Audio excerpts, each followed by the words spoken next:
Okay, so today is March 1st. We are here at the Heights. We are checking this two-bedroom unit because the tenant just moved in. So we need to check for damages, for appliances, and furniture. Okay, so this is the common bathroom.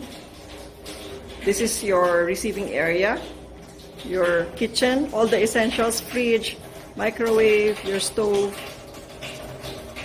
induction stove, and your wash area. Okay, so this will be your dining and your living room. Okay, let's check the master's bedroom.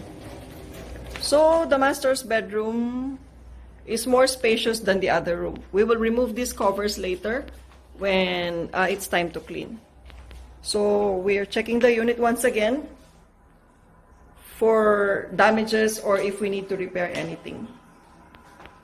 Okay, so once again, this is Philtap. We are at the Heights. Today is March 1st. We are checking this unit because the tenant just moved out. Another Philtap. So another Philtap day. Today is March 1st. We are in the Heights. So we visited this brand new unit. So it has just been turned over. So it's still unfurnished. Okay, so this will be your balcony, as you've seen the inside already. So wash area will be here. You can place your washing machine here. Okay. So this place will be probably your bed will be placed here. Because this is your four-door closet, and then you can place your dining here, dining set. So this is your kitchen, and this is your bathroom. Okay, so once again, this is a brand new studio unit.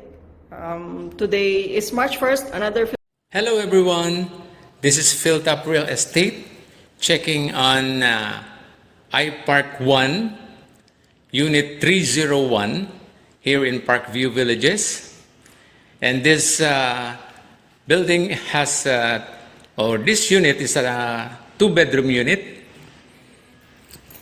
What you can see now is the living area or the living room. This one is the veranda or the balcony.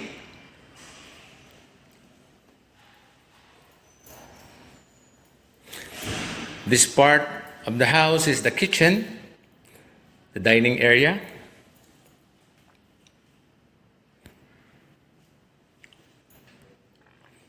And this area is the laundry area. Now we will go to the other part of the building or the unit. This one is the other room.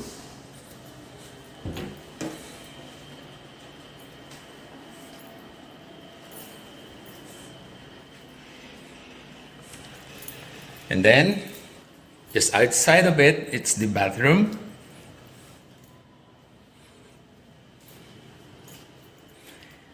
Finally, this is the master bedroom.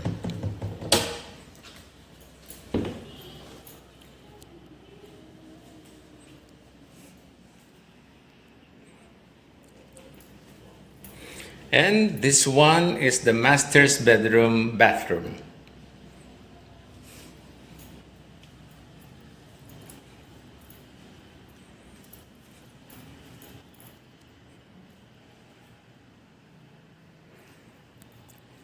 Thank you guys.